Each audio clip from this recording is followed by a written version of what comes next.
Enchanted pool, ये 10th का फ्रोन्स का जो फर्स्ट लेसन है, आज मैं यहाँ से स्टार्ट करने जा रही हूँ।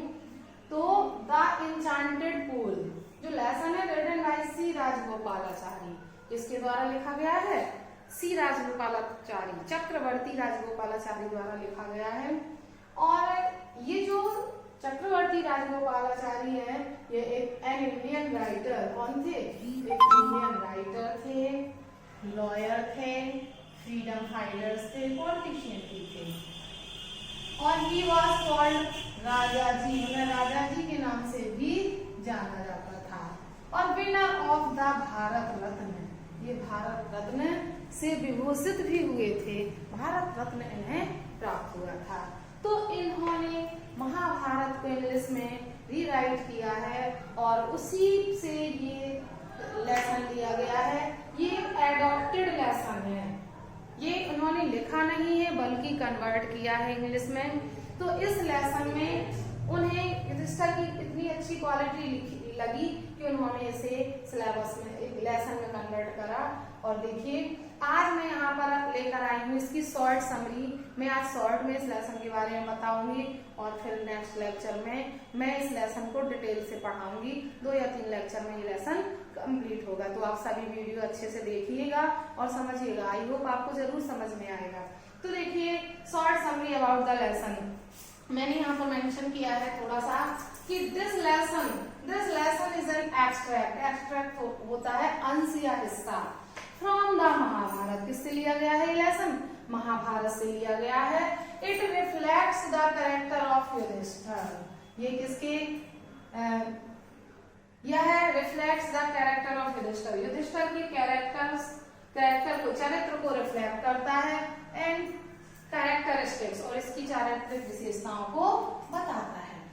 He was in exile. Exile होता है वनवास।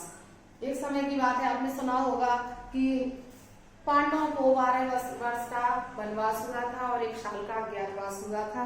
तो ये उस समय की कहानी है जब वो अज्ञातवास में थे और छिपे रहते थे। तो he was in exile with his brothers, अपने भाइयों के साथ उसे वनवास हुआ था। He was the eldest of all, और वो सभी भाइयों में सबसे बड़ा था। One day, एक दिन they were feeling overpowering thirst, एक दिन उन लोगों को बहुत ही तीव्र, overpowering होता है तीव्र प्यास महसूस कर रहे थे, वो व्याकुल थे प्यास से।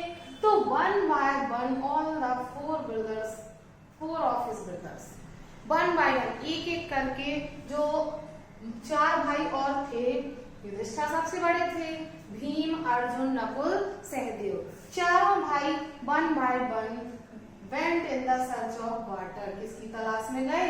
पानी की तलाश में गए।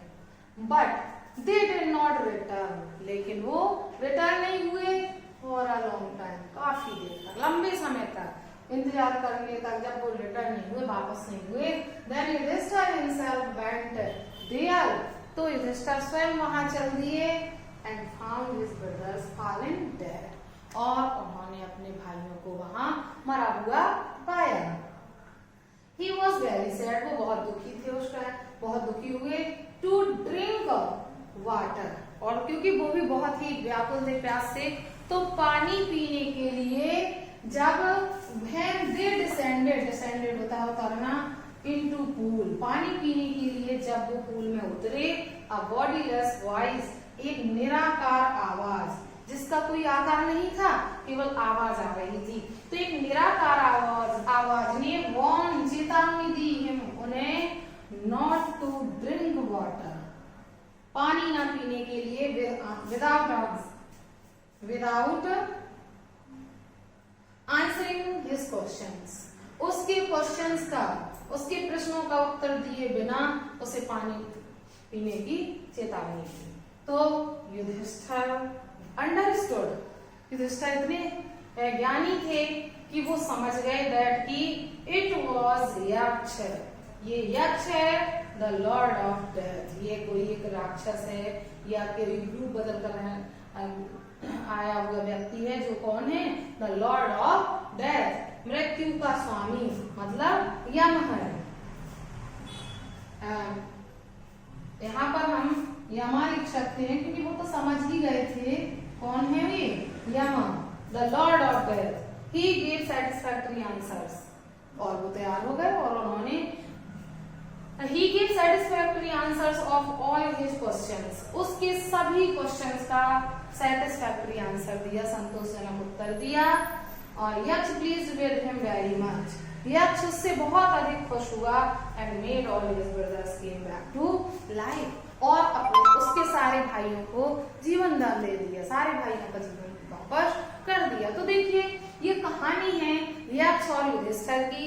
यक्ष रूप यक्ष का रखा था, एक्चुअली वो वास्तव में वो थे Yama the lord of death. Yama थे जो युधिष्ठिर से मिलने आए थे और he wanted to test him and meet him, तो वो उससे मिलना चाहते थे एंड टेस्ट हिज नॉलेज, और उसके ज्ञान की परीक्षा लेना चाहते थे and wanted to know the characteristics of Yudhishthira, और युधिष्ठिर की चरित्र की विशेषताओं को परखना चाहते थे। इसलिए वो यहाँ पर आए और उन्होंने, और वो एक पूल का मालिक बन गए, ऑनर बन गए, और जो जो भी उसे पानी पीने आया उनको मूर्छित कर दिया, मार दिया। और एट लास्ट जब युधिष्ठिर वहां पहुंचे तो उन्होंने उनकी परीक्षा ली और उस परीक्षा में युधिष्ठिर पास हुए। उनकी जो इम्पार्शियलिटी थी वो उससे बहुत खुश हुए, क्योंकि ये शॉर्ट समरी है इसलिए मैंने इसमें क्वेश्चंस नहीं बताए हैं, कौन कौन से क्वेश्चंस किए हैं और किससे वो ज्यादा खुश हुए। इसके बाद में लेक्चर फर्स्ट लाऊंगी मैं, उसमें आपको दो पैराग्राफ करके 2-3 लेक्चर में कंप्लीट करूंगी, तो उसे आप जरूर पढ़ना, तभी आप अच्छे से एक्सप्लेनेशन कर पाएंगे उसका। तो देखिए उसकी इम्पार्शियलिटी से बहुत खुश हुए और एट लास्ट उन्होंने उसके सभी भाइयों का जीवन वापस कर दिया और उन्हें गले लगाया और यहाँ से चले गए। तो ये एन्चेंटेड पूल की शॉर्ट समरी है मैंने पूरे लेसन की। और ये आपको पहले समरी इसलिए जरूरी होता है समझना कि कम से कम आप प्रिपेयर हो सको कि आपको पढ़ना क्या है, आप पढ़ने क्या जा रहे हो। तो अभी मैंने शॉर्ट समरी बताई, अब नेक्स्ट लेक्चर में मैं आपको लेसन पढ़ाऊंगी, पैराग्राफ लेकर आऊंगी। आज के लिए इतना ही, थैंक यू।